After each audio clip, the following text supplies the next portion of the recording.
ಮಾಜಿ ಪ್ರಧಾನಿ ದೇವೇಗೌಡರ ಪತ್ನಿ ಚೆನ್ನಮ್ಮ ಉಸಿರಾಟದ ಸಮಸ್ಯೆಯಿಂದ ಬಳಲ್ತಾ ಇದ್ರು. ಈಗ ಅವರು ನಿಧನರಾಗಿದ್ದಾರೆ. ಈ ಹಿನ್ನೆಲೆಯಲ್ಲಿ ಪದ್ಮನಾಭ ನಗರದ ನಿವಾಸದಲ್ಲಿ ಅಂತಿಮ ಪೂಜೆ ಆಗ್ತಾ ಇದೆ. ಚೆನ್ನಮ್ಮ ಪಾರ್ಥಿವ ಶರೀರಕ್ಕೆ ಅಂತಿಮ ಪೂಜೆಯನ್ನ ಮಾಡಲಾಗ್ತಾ ಇರೋದು. ಪದ್ಮನಾಭನಗರ ನಿವಾಸಕ್ಕೆ ನಿನ್ನೆಯಿಂದಲೂ ಗಣ್ಯಾತಿ ಗಣ್ಯರು, ಪ್ರಮುಖ ನಾಯಕರು ಎಲ್ಲರೂ ಕೂಡ ಬಂದು ದರ್ಶನ ಪಡ್ಕೊಂಡಿದ್ದಾರೆ. ಕೆಲ ಹೊತ್ತಲ್ಲೇ ಪುಟ್ಟಲಿಂಗಯ್ಯ ಮೈದಾನಕ್ಕೆ ಶಿಫ್ಟ್ ಮಾಡಲಾಗುತ್ತೆ ಪಾರ್ಥಿವ ಶರೀರವನ್ನ. ಪದ್ಮನಾಭನಗರದಲ್ಲಿನ ಪುಟ್ಟಲಿಂಗಯ್ಯ ಮೈದಾನದಲ್ಲಿ ಬೆಳಗ್ಗೆ 11 ಗಂಟೆಯವರೆಗೆ ಅಂತಿಮ ದರ್ಶನಕ್ಕೆ ವ್ಯವಸ್ಥೆಯನ್ನು ಮಾಡಲಾಗಿದೆ. 11 ಗಂಟೆ 5 ನಿಮಿಷಕ್ಕೆ ಹೊಳೆ ನರಸೀಪುರದತ್ತ ಅಂತಿಮ ಯಾತ್ರೆ ಸಾಗಲಿದೆ. ಕುಣಿಗಲ್ ಹಾಸನ ಮಾರ್ಗವಾಗಿ ಅಂತಿಮ ಯಾತ್ರೆ ಸಾಗಲಿರುವುದು. ಅದಾದ ಮೇಲೆ ನಾಳೆ ಬೆಳಗ್ಗೆ 9:30ರವರೆಗೆ ಅಂತಿಮ ದರ್ಶನದ ವ್ಯವಸ್ಥೆ ಇರುತ್ತೆ.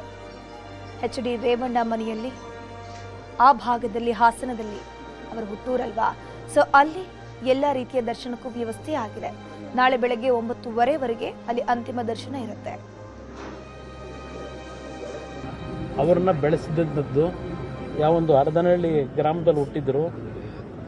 ಅಲ್ಲೇ ಅವರ ಅಂತಿಮ ಅಂತ ನಮ್ಮ ತಾಯಿ ಹುಟ್ಟಿದ್ದು ಪಕ್ಕದ ಮುತ್ತಿಗೆರಹಳ್ಳಿ ಅಂತ ಹೇಳಿ. ಅವರು ಪಾಠ ಕಲ್ತಿದ್ದು, ಶಾಲೆಗಳಿಗೆ ಹೋಗಿದ್ದು ಹಳೆಕೋಟೆ ಅಂತಕ್ಕಂಥ ಮಾವಿನಕೆರೆಯ ರಂಗನಾಥ ಸ್ವಾಮಿ ದೇವಸ್ಥಾನ ಏನಿದೆ, ಆ ತಪ್ಪಲಿನಲ್ಲಿರ್ತಕ್ಕಂಥ ಸ್ಥಳದಲ್ಲಿ ಆ ರಂಗನಾಥ ಸ್ವಾಮಿಯ ಸನ್ನಿಧಾನದಲ್ಲೇ ಆ ರಂಗನಾಥ ಸ್ವಾಮಿಯ ಅವರು ಏನು ನಂಬಿಕೆ ಇಟ್ಕೊಂಡಿದ್ರು, ನಮ್ಮ ತಂದೆ ನಮ್ಮ ತಾಯಿ ಇಬ್ಬರು, ಆ ದೇವರ ಸನ್ನಿಧಾನದಲ್ಲೇ ಮತ್ತು ನಮ್ಮ ಹುಟ್ಟೂರು ಶಿವನ ದೇವಸ್ಥಾನ ಏನಿದೆ, ಆ ಶಿವನನ್ನು ನಂಬಿ ಬಂದಂಥವ್ರು. ಆ ಒಂದು ಪರಿಸರದಲ್ಲೇ ಆ ಒಂದು ಎಲ್ಲ ರೀತಿಯ ಅಂತ್ಯಕ್ರಿಯೆ ಕಾರ್ಯಗಳಾಗಬೇಕು ಅಂತಕ್ಕಂಥದ್ದು ನಮ್ಮ ಒಂದು ಚರ್ಚೆ ಇದೆ. ಎಲ್ಲರ ಜೊತೆ ಚರ್ಚೆ ಮಾಡಿ ಕುಟುಂಬದಲ್ಲಿ ಒಂದು ರೀತಿಯಲ್ಲಿ ತೀರ್ಮಾನಕ್ಕೆ ಬರ್ತೀವಿ. ಸೋಮವಾರ ಅಂತ್ಯಕ್ರಿಯೆಯನ್ನು ಸೋಮವಾರ ಇಟ್ಕೊಂಡಿದ್ದೇವೆ. ಸೋಮವಾರ ಸಮಯ ಇನ್ನೂ ನಿಗದಿ ಆಗಿಲ್ಲ. ಆದರೆ ಹಾಸನಕ್ಕೆ ಹೋದ ನಂತರ ಬಹುಶಃ ಹಾಸನದ ಜನತೆ ಅವ್ರ ಬಗ್ಗೆ ಅಭಿಮಾನ ಇಟ್ಟಿರ್ತಕ್ಕಂಥವ್ರು ಸಂಬಂಧಿಕರು ಜಾಸ್ತಿ ಇದ್ದಾರೆ. ಅವರೆಲ್ಲರಿಗೂ ಅಲ್ಲೂ ಸಹ ಅಂತಿಮ ದರ್ಶನಕ್ಕೆ ಅವಕಾಶ ಕಲ್ಪಿಸಬೇಕು. ಅದೆಲ್ಲ ಅಲ್ಲಿಯ ಪರಿಸ್ಥಿತಿಗಳನ್ನು ನೋಡಿ ತೀರ್ಮಾನ ಸೋಮವಾರ. ಇದ್ರ ಬಗ್ಗೆ ಹೆಚ್ಚಿನ ಮಾಹಿತಿ ನೀಡ್ತಾ ಹೋಗ್ತಾರೆ ನಮ್ಮ ಪ್ರತಿನಿಧಿ ಶರಣು ಹಂಪಿ. ನೇರ ಸಂಪರ್ಕದಲ್ಲಿ ಜಾಯಿನ್ ಆಗಿದ್ದಾರೆ. ಶರಣು ಹಂಪಿ, ಈಗಾಗಲೇ ಮನೆಯಲ್ಲಿ ಪೂಜೆ ಪುನಸ್ಕಾರಗಳಾಗ್ತಾ ಇದೆ. ಈಗ ಕೆಲವು ಹೊತ್ತಲ್ಲೇ ಮೈದಾನಕ್ಕೆ ಶಿಫ್ಟ್ ಆಗುತ್ತೆ. ಸೊ ಅಲ್ಲಿ ಯಾವ ರೀತಿ ಅಂತಿಮ ದರ್ಶನಕ್ಕೆ ವ್ಯವಸ್ಥೆ ಆಗಿದೆ, ಸಾರ್ವಜನಿಕರಿಗೆ ಎಲ್ಲ ವ್ಯವಸ್ಥೆ ಆಗ್ತಿದೆಯಾ, ಹೇಗೆ? ಧನುಶ್ರೀ, ನಿನ್ನೆ ರಾತ್ರಿ 8 ಗಂಟೆಯಿಂದಲೇ ಅಂತಿಮ ದರ್ಶನಕ್ಕೆ ಸಕಲ ವ್ಯವಸ್ಥೆಗಳೆಲ್ಲವನ್ನು ಕೂಡ ಮಾಡಿಕೊಂಡಿರೋದು. ಇದೀಗ ಪದ್ಮನಾಭನಗರದಲ್ಲಿರುವಂಥ ದೇವೇಗೌಡರ ನಿವಾಸದಲ್ಲಿ ಈಗ ಪಾರ್ಥಿವ ಶರೀರ ಅಂತಿಮ ದರ್ಶನಕ್ಕೆ ಅವಕಾಶವನ್ನು ಮಾಡಿಕೊಳ್ಳಲಾಗಿದೆ. ಇನ್ನು ಕೆಲವೇ ಕ್ಷಣಗಳಲ್ಲಿ ಇಲ್ಲಿಂದ ಪಕ್ಕದಲ್ಲೇ ಇರುವಂಥ ಮೈದಾನ ಏನಿದೆ, ಈ ಮೈದಾನಕ್ಕೆ ಶಿಫ್ಟ್ ಮಾಡಲಾಗುತ್ತೆ ಪಾರ್ಥಿವ ಶರೀರವನ್ನು. ಈಗ ದೃಶ್ಯದಲ್ಲಿ ನೀವು ನೋಡ್ತಾ ಇರೋದು ಪಾರ್ಥಿವ ಶರೀರವನ್ನು ತೆಗೆದುಕೊಂಡು ಹೋಗಲಿಕ್ಕೆ ಬಂದಂಥ ತೆರೆದ ವಾಹನ. ಈ ತೆರೆದ ವಾಹನದಲ್ಲಿ ಹಾಸನ ನಿಮಗೆ ದಾರಿಯುದ್ದಕ್ಕೂ ಕೂಡ ಅಂತಿಮ ದರ್ಶನಕ್ಕೆ ಅವಕಾಶವನ್ನು ಮಾಡಿಕೊಡುವಂಥ ಕಾರ್ಯನೂ ಕೂಡ ಮಾಡಲಾಗುತ್ತೆ. ಸದ್ಯ 7 ಗಂಟೆ 15 ನಿಮಿಷಕ್ಕೆ ಪುಟ್ಟಲಿಂಗಯ್ಯ ಆಟದ ಮೈದಾನಕ್ಕೆ ಇಲ್ಲಿಂದ ಪಾರ್ಥಿವ ಶರೀರವನ್ನು ತೆಗೆದುಕೊಂಡು ಹೋಗಲಾಗುತ್ತೆ. ಸೊ ಈ ತೆರೆದ ವಾಹನ ಏನಿದೆ, ಈ ತೆರೆದ ವಾಹನದಲ್ಲಿ ದಾರಿಯುದ್ದಕ್ಕೂ ಕೂಡ, ಯಾಕಂದರೆ ಹಾಸನದ 11 ಗಂಟೆಯಿಂದ ಮೂವ್ ಆಗೋದು ವೆಹಿಕಲ್ ಇಲ್ಲಿಂದ. ಸೊ 11 ಗಂಟೆಯಿಂದ ಅಪ್ ಟು 3:30-4 ಗಂಟೆವರೆಗೂ ಕೂಡ, ಯಾಕಂದರೆ ಹಾಸನದ ದಾರಿಯುದ್ದಕ್ಕೂ ಕೂಡ Nelamangala cross, Solur cross, Madhur hand post, Kunigal cross, Bellur cross, Kadaballi cross, ಹೀಗೆ ದಾರಿಯುದ್ದಕ್ಕೂ ಕೂಡ ಹೊಳೆ ನರಸೀಪುರ ರಸ್ತೆವರೆಗೂ ಕೂಡ, ಹೊಳೆ ನರಸೀಪುರದಲ್ಲಿ ಇಂದು ರಾತ್ರಿ ಎಚ್ ಡಿ ರೇವಣ್ಣ ಅವ್ರ ನಿವಾಸದಲ್ಲಿ ಅಂತಿಮ ದರ್ಶನಕ್ಕೆ ವ್ಯವಸ್ಥೆಯನ್ನು ಮಾಡಿರೋದು. ಸೊ ಈ ತೆರೆದ ವಾಹನದಲ್ಲಿ ಈಗ ತೆಗೆದುಕೊಂಡು ಹೋಗಲಿಕ್ಕೆ, ಪಾರ್ಥಿವ ಶರೀರ ತೆಗೆದುಕೊಂಡು ಹೋಗಲಿಕ್ಕೆ ಸಕಲ ವ್ಯವಸ್ಥೆಗಳನ್ನು ಕೂಡ ಮಾಡಲಾಗ್ತಿರೋದು. ಮುಂದೆ ಇಲ್ಲಿ ದೇವೇಗೌಡರು ಮತ್ತು ಕುಟುಂಬದ ಸದಸ್ಯರು ಕೂಡ ಇಲ್ಲಿ ಇರಲಿದ್ದಾರೆ. ರಸ್ತೆಯುದ್ದಕ್ಕೂ ಕೂಡ ಪಾರ್ಥಿವ ಶರೀರ ಅಂತಿಮ ದರ್ಶನಕ್ಕೆ ಅವಕಾಶವನ್ನು ಮಾಡಿಕೊಡ್ಲಾಗತ್ತೆ. ಸೊ 7 ಗಂಟೆ 15 ನಿಮಿಷಕ್ಕೆ ಈಗಾಗಲೇ ನಿವಾಸದಲ್ಲಿ, ಅಂದರೆ ದೇವೇಗೌಡರ ನಿವಾಸದಲ್ಲಿ ಈಗ ಚೆನ್ನಮ್ಮವರ ಅಂತಿಮ ಪೂಜಾ ವಿಧಿವಿಧಾನಗಳಿಂದವೆ ಮನೆಯಲ್ಲಿ. ಆ ಪೂಜಾ ವಿಧಿವಿಧಾನಗಳು ಕಾರ್ಯಗಳು ನಡೀತಾ ಇದೆ. 7 ಗಂಟೆ 15 ನಿಮಿಷಕ್ಕೆ ಸರಿಯಾಗಿ ಇಲ್ಲಿಂದ ಪಕ್ಕದಲ್ಲಿರುವಂಥ ಮೈದಾನ, ಆಟದ ಮೈದಾನ ಇದೆ, ಆ ಆಟದ ಮೈದಾನದಲ್ಲಿ 3 ಗಂಟೆಗಳ ಕಾಲ ನಿಮಗೀಗ 7:30 ಅಪ್ ಟು 11 ಗಂಟೆವರೆಗೂ ಅವಕಾಶವನ್ನು ಮಾಡಿಕೊಳ್ಳಲಾಗುತ್ತೆ ಅಂತಿಮ ದರ್ಶನಕ್ಕೆ.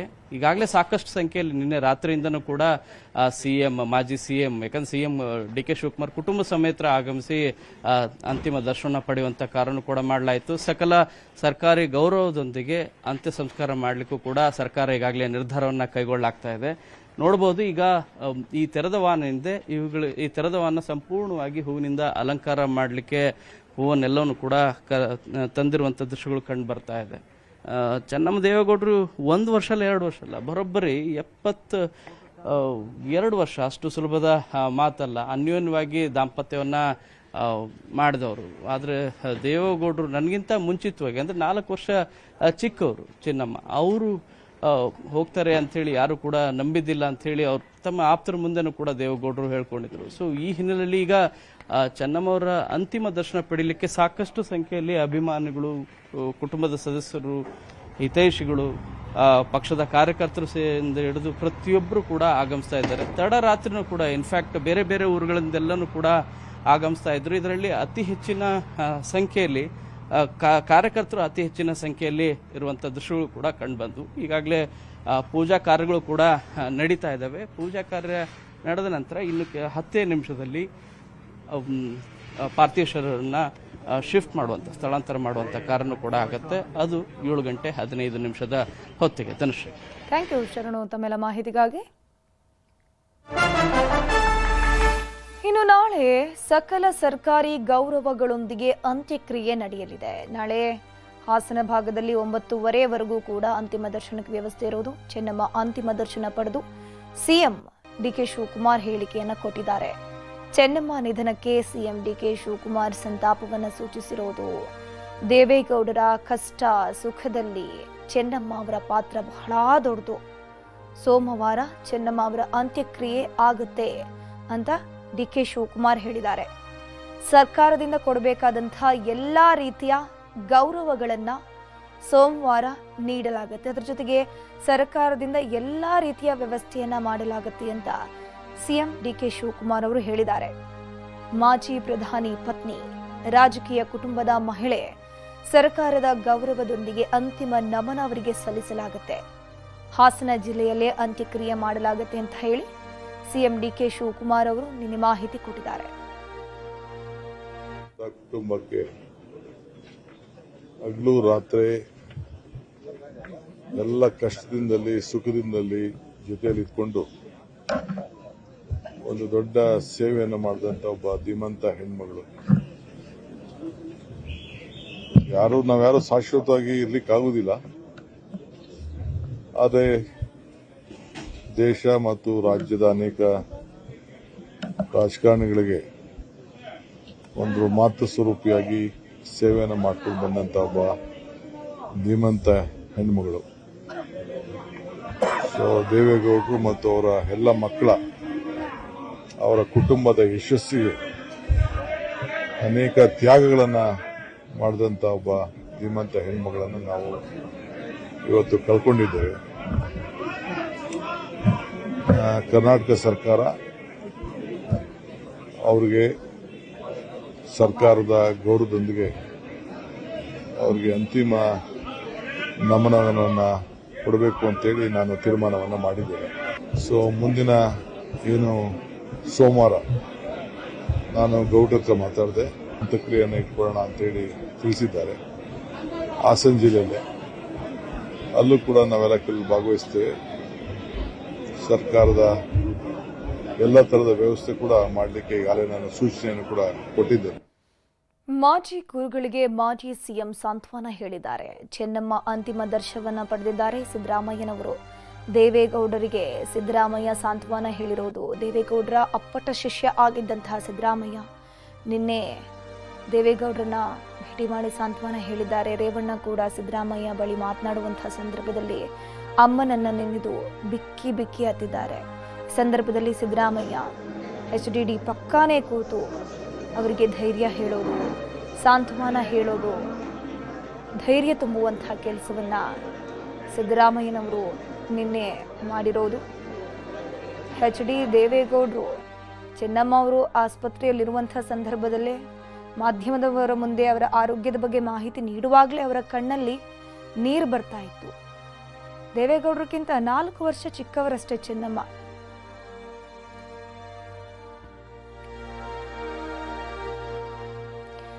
ಪದ್ಮನಾಭನಗರ ನಿವಾಸದಿಂದ ಪಾರ್ಥಿವ ಶರೀರ ಕೆಲ ಹೊತ್ತಲ್ಲೇ ಪುಟ್ಟಲಿಂಗಯ್ಯ ಆಟದ ಮೈದಾನಕ್ಕೆ ಶಿಫ್ಟ್ ಆಗುತ್ತೆ. ಈಗಾಗಲೇ ಅಲ್ಲಿ ಸಕಲ ರೀತಿಯ ಸಿದ್ಧತೆಯನ್ನು ಮಾಡಿಕೊಳ್ಳಲಾಗಿದೆ. ನೂಕುನುಗ್ಗಲು ಅಡಚಣೆ ಉಂಟಾಗದಂತೆ ಬಿಗಿ ಪೊಲೀಸ್ ಬಂದೋಬಸ್ತನ್ನು ಕೈಗೊಳ್ಳಲಾಗಿದೆ. ವಿವಿಐಪಿ ಮೈದಾನಕ್ಕೆ ಎಂಟ್ರಿ ಇರುತ್ತೆ, ಎಕ್ಸಿಟ್ ಇರುತ್ತೆ. ಅದರ ಪ್ರವೇಶ ದ್ವಾರಗಳನ್ನು ನಿಗದಿಪಡಿಸಲಾಗಿದೆ. ಸಾರ್ವಜನಿಕರ ಎಂಟ್ರಿ, ಎಕ್ಸಿಟ್ ಗೇಟ್ಗಳು ಅವುಗಳನ್ನು ಕೂಡ ನಿಗದಿ ಮಾಡಲಾಗಿರೋದು. ಸೊ ಚೆನ್ನಮ್ಮ ಅವರ ದರ್ಶನಕ್ಕೆ ನಿನ್ನೆಯಿಂದಲೂ ಕೂಡ ಅಭಿಮಾನಿಗಳ ದಂಡೇ ಹರಿದು ಬರ್ತಾ ಇದೆ. ಯಾಕಂದ್ರೆ ದೇವೇಗೌಡರ ರಾಜಕೀಯ ಜೀವನದಲ್ಲಿ ಚೆನ್ನಮ್ಮ ಅವರ ಪಾತ್ರ ಮಹತ್ವದ್ದು. ಅವರು ರಾಜಕೀಯಕ್ಕೆ ಕಾನ್ಸಂಟ್ರೇಟ್ ಮಾಡ್ತಾ ಇದ್ದಂತಹ ಸಂದರ್ಭದಲ್ಲಿ ಇಡೀ ಕುಟುಂಬವನ್ನ ಒಬ್ಬರೇ ನಿಭಾಯಿಸಿದಂಥವರು. ಅದ್ರ ಜೊತೆಗೆ ರಾಜಕೀಯದಲ್ಲಿ ಏರುಪೇರಾದಂತಹ ಸಂದರ್ಭದಲ್ಲಿ, ಏಳು ಬೀಳು ಆದಂತಹ ಸಂದರ್ಭದಲ್ಲಿ ದೇವೇಗೌಡರಿಗೆ ಬಹಳಷ್ಟು ಸಪೋರ್ಟ್ ಆಗಿ ನಿಂತವರು ಚೆನ್ನಮ್ಮ. ಪದ್ಮನಾಭನಗರದ ಪುಟ್ಟಲಿಂಗಯ್ಯ ಆಟದ ಮೈದಾನದಲ್ಲಿನ ಸಿದ್ಧತೆ ಬಗ್ಗೆ ಮಾಹಿತಿ ನೀಡಿದ್ದಾರೆ ನಮ್ಮ ಪ್ರತಿನಿಧಿ ಶರಣು ಹಂಪಿ. ಬನ್ನಿ ನೋಡೋಣ. ಮಾಜಿ ಪ್ರಧಾನಿ ಎಚ್ ಡಿ ದೇವೇಗೌಡ ಪತ್ನಿ ಚೆನ್ನಮ್ಮ ನಿಧನ ಹಿನ್ನೆಲೆಯಲ್ಲಿ ಚೆನ್ನಮ್ಮ ಅಂತಿಮ ದರ್ಶನ ಪಡೀಲಿಕ್ಕೆ ಈಗಾಗಲೇ ನಿನ್ನೆ ರಾತ್ರಿ 8 ಗಂಟೆಯಿಂದಲೂ ಕೂಡ ಪದ್ಮನಾಭನಗರದ ನಿವಾಸದಲ್ಲಿ ವಿಐಪಿಗಳು, ವಿವಿಐಪಿಗಳು, ಸಿಎಂ, ಮಾಜಿ ಸಿಎಂ ಹಾದಿಯಾಗಿ ಎಲ್ಲರೂ ಕೂಡ ದರ್ಶನವನ್ನು ಪಡೆದಿದ್ದಾರೆ. ಈಗ 7 ಗಂಟೆಗೆ ಪದ್ಮನಾಭನಗರದಲ್ಲಿರುವಂಥ ದೇವೇಗೌಡರ ನಿವಾಸದಿಂದ ಈಗ ಇಲ್ಲಿರುವಂಥ ಮೈದಾನ ಏನಿದೆ, ಈ ಮೈದಾನಕ್ಕೆ ಅಂತಿಮ ದರ್ಶನದ ವ್ಯವಸ್ಥೆಯನ್ನು ಮಾಡಲಾಗಿದೆ.